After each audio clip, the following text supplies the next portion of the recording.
ভারত চাইলে বাংলাদেশের যে কোনো সময় তার সেনাবাহিনী প্রবেশ করতে পারে, এবং সেনাবাহিনী কিন্তু বলির পাঠাবে। আর এই দুই শ্রেণী কিন্তু বেশি ফাল পারতেছে এই ভারতের সাথে, আমি আঞ্চলিক ভাষায় বললাম, বেশি লম্ফজম্প ফালাফালি করতেছে যাতে যুদ্ধ হয়, আর সেনাবাহিনী যুদ্ধে গিয়ে মরবে। তো এরা এই দুই শ্রেণী আগে যাবে, আমরা যাবো দেশ রক্ষা করতে পরে, এদের যেতে হবে আগে। কারণ একজন সেনাবাহিনী যেতে বাধ্য। আর এই ফালপাড়া মাদ্রাসা ছাত্র, এই যত সব হেফাজতে পাকিস্তানি, পেয়ারা পাকিস্তানি, এরা তো জোশে যাবে, কিন্তু জোশে যে যুদ্ধ হয় না, এটা টিটু আমার সে ভালো বলতে পারবে, কারণ জোশ দিয়ে কোনোদিন যুদ্ধ হয় না। জোর দিয়ে মুক্তিযুদ্ধ হইতে পারে, জোশে কোনোদিন যুদ্ধ হয় না। আবারও বলতেছি সত্যটা, অনেকে বলবেন আমাদের মুক্তিযোদ্ধারা তো লিংটি মেরে যুদ্ধে নেমেছিল, ওটা ভাই, ওটা মুক্তিযুদ্ধ করেছিল। মুক্তিযোদ্ধার যুদ্ধ এক না। যুদ্ধ কোনোদিনই অস্ত্র ছাড়া হয় না, শক্তি ছাড়া হয় না, বাহুবল ছাড়া হয় না, অর্থনৈতিক শক্তি ছাড়া হয় না। যদি হইতো তাহলে রাশিয়া ভেঙে যেত না, তাহলে আমেরিকার সাথে রাশিয়া ভেঙে যেত না, কারণ রাশিয়ার অস্ত্র কম ছিল না। শুধু অস্ত্র থাকলে যুদ্ধ হয় না। আর সেই জায়গায় বাংলাদেশের না আছে অস্ত্র, না আছে শস্ত্র, না আছে অর্থ, না আছে বিদ্যা বুদ্ধি, এরা যে কি পরিণতি হবে এরা কল্পনাই করতে পারতেছে না। ত্রিপুরার মানুষ, ভারতের যে 29টা রাজ্যের মধ্যে ত্রিপুরার মানুষ সবচেয়ে নিরীহ। তারা খেপে গেছে, আপনি দেখেছেন তো দুই চারটা আলোচনাতে, ত্রিপুরায় কিন্তু সবচেয়ে নিরীহ মানুষ। এটা আমি দায়িত্ব নিয়ে বললাম। কেন বললাম? আমার জীবনে প্রথম আমি ত্রিপুরা হয়ে ইলিগাল ভারতে ঢুকি। আমাকে বলে দিয়েছিল আমি যেন ভুলো কলকাতাবাসী না বলি, আমি সবসময় ত্রিপুরার কথা বলতাম। আমার 3-4 বার পুলিশে ধরে ছেড়ে দিছে, এমনকি আমার নাম মুসলিম পরিবারে তাও ছেড়ে দিছে। কারণ কি জানেন? বলছে ত্রিপুরার লোক ভালো, মুসলমানরা আরো ভালো। চিন্তা করে দেখেন, ওই যে দেখেন, মুসলমান কিন্তু যদি আপনি কাশ্মীরে হন, অনেকে বলে মুসলমানদের খতরা। আরে ভাই, ত্রিপুরার মুসলমানরা তো ভারতে অ্যারেস্ট করে না। আমাদের যখন কইছে তোমার বাড়ি কই, আমি বলছি আমার বাড়ি ভারতে। আমি বলছি ত্রিপুরা। ত্রিপুরা কোথায় থাকো? তখন আমি ঠিকানা যেগুলো আমার মুখস্থ করা ছিল তখন ওগুলো বলছি। আমাকে ছেড়ে দিল, না মুসলমান ছেড়ে দিল, কারণ কি বলে ছোট দে ত্রিপুরা খাত ছোট দে কোথা। আচ্ছা, এটা কিন্তু আমি দায়িত্ব নিয়ে বললাম, এটা এমন না যে এখন বলছি, বহু আগে আমি এটা লিখেছি।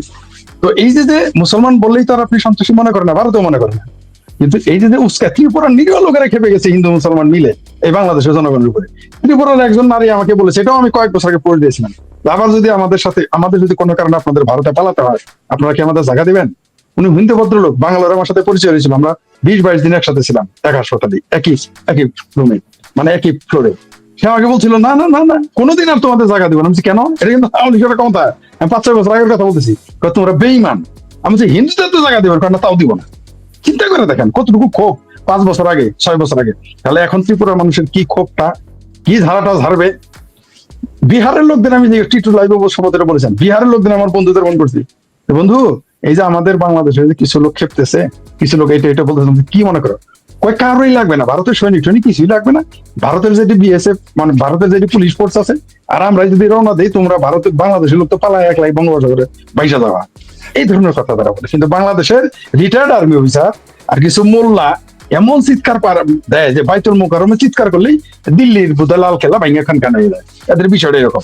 আবার দেখবেন পাকিস্তানের, এদের সাহসটা কি দেখেন, সরাসরি বলতেছে যে পাকিস্তান তাদের সাথে। আরে বাবা, পাকিস্তানের নিজেরই মানে পশ্চাৎ দেশ খালে বিলে, ওর নিজেরই ঠিক আছে, ওর নিজেরাই বিঘারিস্তান। 3.5 কোটি থেকে 4 কোটি লোক ভিক্ষাবৃত্তি করে ওই দেশে বাজেট চালায়, মানে ওই দেশের রিজার্ভ টিকে রাখে। আর সেই দেশ বাংলাদেশের যুদ্ধ করতে, এই দেশের মানুষের ন্যূনতম, এই যে আরেকটা আছে দাঁত বেকা, মানে আমি বলতে চাই না কারো শারীরিক, কারণ কেউ তো শরীর তো আমি আমার যে চেহারাটা তারা আমি বানাই নাই, তো জায়গার প্রকৃতি থেকে আসি। কিন্তু তাও বলতে, এই যে দেখতে দেখা যায় প্রতিবন্ধী, সে বলে খায় ফেলবে, গিলে ফেলবে, ভারত একটা এই রাষ্ট্র সেই রাষ্ট্র, মানে এরা নাকি আবার বিশ্ববিদ্যালয়ের সাথে। আমি বুঝতে পারি। আমি আপনাকে বলি, আমি এই দীপু চন্দ্র দাসের মূল্য কিন্তু বাংলাদেশকে দিতে হবে। এই দীপু চন্দ্র দাসের মূল্যে দাম দিতে হবে, সেটা সিমটম তো বুঝছেন। এই ইউনূস সরকার, জঙ্গি বন্ধু ইউনূস সরকার, জঙ্গিদের পৃষ্ঠপোষক, বাধ্য হয়েছে কিন্তু 15-20 জনকে লোক দেখানো হলো, তাকে অ্যারেস্ট করতে বাধ্য হয়েছে। কতটুকু প্রেশার পড়ছে বুঝতে পারছেন তো? এটা তারা বুঝতে পারছে, কিন্তু এরা জানে না এটা পরিণতির শেষ দিকে কোথায় যাবে। তা আপনি কি মনে করছেন এটা ছেড়ে দিবে পৃথিবী? না, পৃথিবী ছাড়ুক না ছাড়ুক, পরাশক্তিরা ছাড়ুক না ছাড়ুক, প্রকৃতির প্রতিশোধ বলতে একটা কথা আছে। যারা ভাববাদী তারা তো বলবেন গড, আল্লাহ, ভগবান একটা প্রতিশোধ নেবে, কিন্তু আমি প্রকৃতির প্রতিশোধের কথা স্পষ্ট আমি দেখতে পাচ্ছি। তার প্রমাণ এই ভালুকা রজপাড়া গায়ের একজন নিরীহ দীপুচন্দ্র দাসের লাশ কিন্তু ইউনূসের জন্য গলা কাটা হয়ে গেছে। আপনি দেখতে পাচ্ছেন। আপনি দেখেন যে একটা মানুষকে দেখেন, কোনো বিবৃতি নাই। বিএনপি দায় সারাগোছের বিবৃতি দিয়েছে, মোল্লারা তো কোনো বিবৃতি দিবেই না। একমাত্র তাহেরি ছাড়া, তাহেরি হুজুর ছাড়া একটা ব্যক্তি এটা নিয়ে কথা বলে নাই। আর 2-1 জন যা বলেছে, শেষে গিয়ে বলেছে, আবার প্রথমে বলছে নিন্দাজনক হয়েছে, হ্যান ত্যান সেই সেই, শেষে গিয়ে বলেছে যদি সেটা করে থাকে তাহলে এটা রাষ্ট্রের দায়িত্ব ছিল এটার বিচার করা, মানে বিচার দায়ী করো তাল গাছটা আমার, এরকম বদমাইশ। তবে মানে পিপিলিকার পাখা গজায় মরিবার তরে এরা এত ফালাফালি করতেছে, আমার কেন যেন মনে হচ্ছে বাংলাদেশের এই মুসলমানদের পাকিস্তানপন্থীদের কপালে এত শনি আছে, এরা খুব শীঘ্রই না খেয়ে মারা যাবে এবং গৃহযুদ্ধের মুখোমুখি হবে। আর পাকিস্তান সেটাই চাচ্ছে, পাকিস্তান বাংলাদেশ নামক তার শত্রুকে দিয়ে সে তার বড় শত্রু বাঘকে মারতে চাচ্ছে, অর্থাৎ ভারতকে। যদি শত্রু মরে তাও লাভ, বাংলাদেশ ধ্বংস হয়ে গেল লাভ, আর যদি বাঘ মারতে পারে তাহলে তো সোনাই সোহাগা। এটা বাংলাদেশের মাদ্রাসার কথা বাদ দিলাম আমি, আপনার আমার মতো কোটটাই পড়া লোকেরা বুঝতেছে না কেন, এটাই আমার মাথায় ঢুকলো না। এটাই হচ্ছে আমার জন্য বাংলাদেশের সিনের দুঃখ। ছিল যে বাংলাদেশে যদি কোনো সংখ্যালঘু আক্রান্ত হয় তাহলে আর্মি কারোর কাছ থেকে কোনো অনুমতি ব্যতিরেকে সে বাংলাদেশের সার্জিক্যাল স্ট্রাইক চালাতে পারবে। এই ঘটনাটি কি আসলে এর কোনো ঐতিহাসিক সত্যতা আছে কিনা, এটি একটু আপনি যদি সংক্ষেপে বলতেন, তারপরে আমরা পুষ্পিতের কাছে যাব। মানে এটা হুবহু, জি জি জি, চমৎকার কথা বলেছেন, ধন্যবাদ মনে করিয়ে দেওয়ার জন্য। এটা হুবহু ওইভাবে না, কিন্তু তার চেয়েও আরো সোজা সাপটা লেখা আছে। ভারত চাইলে বাংলাদেশে যে কোনো সময় তার সেনাবাহিনী প্রবেশ করতে পারে, দুইটা কন্ডিশন যদি তারা ফলো না করে। এক, যদি বাংলাদেশে কোনো কারণে পাকিস্তানের কোন রকম সামরিক উপস্থিতি থাকে, তারা সাথে সাথে বাংলাদেশে ঢুকে পড়তে পারবে, এটা চুক্তিতে লেখা আছে।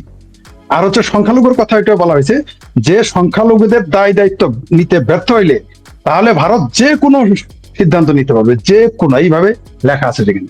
মানে ওই সংখ্যালঘু না, হিন্দু লেখা ছিল না, যে যারা এইখানে ভারত এইভাবে বলা আছে যে কোনো সংখ্যালঘু না, হিন্দু শব্দই আছে, রাইট, আপনি ঠিকই বলছেন, যে হিন্দুরা যদি নির্যাতিত নিপীড়িত হয়, সরকার যদি ব্যর্থ হয়, শর্ত দিছে, যদি সেই সময়ের সরকার তাদের নিরাপত্তা দিতে ব্যর্থ হয়, আরেকটা আছে, এটা ভুলে গেছি, কেবল মনে হলো, সেটা হলো ভারতের বিরুদ্ধে যদি কোনো ষড়যন্ত্র বাংলাদেশের বুক থেকে হয়, সার্বভৌমত্বের জন্য হুমকি, তাহলে যে কোনো পূর্ব অনুমতি ছাড়া ভারতের সেনাবাহিনী বাংলাদেশে প্রবেশ করতে পারবে।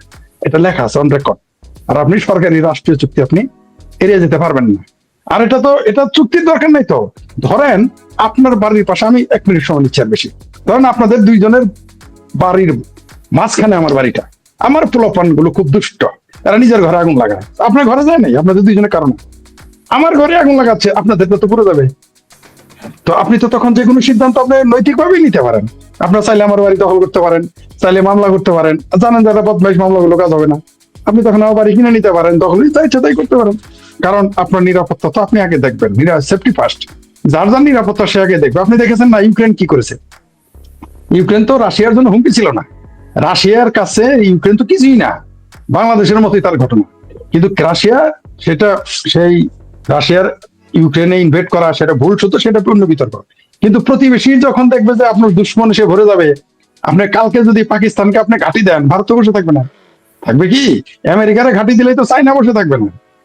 এই যে আমেরিকার যে ঘাঁটি দিয়েছে বা দিতে চাচ্ছে, এটা দিলেই তো চাইনাই বসে থাকবে না, ভারত তো বহুত দূরের কথা। ভারত তো একেবারে আমার ঘরের লোক, তাই না? চাইনা তো অনেক দূরে, চাইনাই তো বসে থাকবে না। তাহলে আর কোথায় আমেরিকা, আর কোথায় ইউক্রেন, আর কোথায় রাশিয়া? সেইখানে যদি না মানে আমেরিকার ঘাঁটি বাংলাদেশে মানবে, আর তো পাকিস্তান যে কোনো সময় ঢুকে যাবে। আমি বলে দেই, আপনাকে তো একজন সেনা কর্মকর্তা এটা বলেছেন, আর আমাকে ভারতের একজন সেনা কর্মকর্তা বলেছে, আমাদের চিকেন নেক একটা, তোমাদের কিন্তু চিকেন নেক কিন্তু 2টা।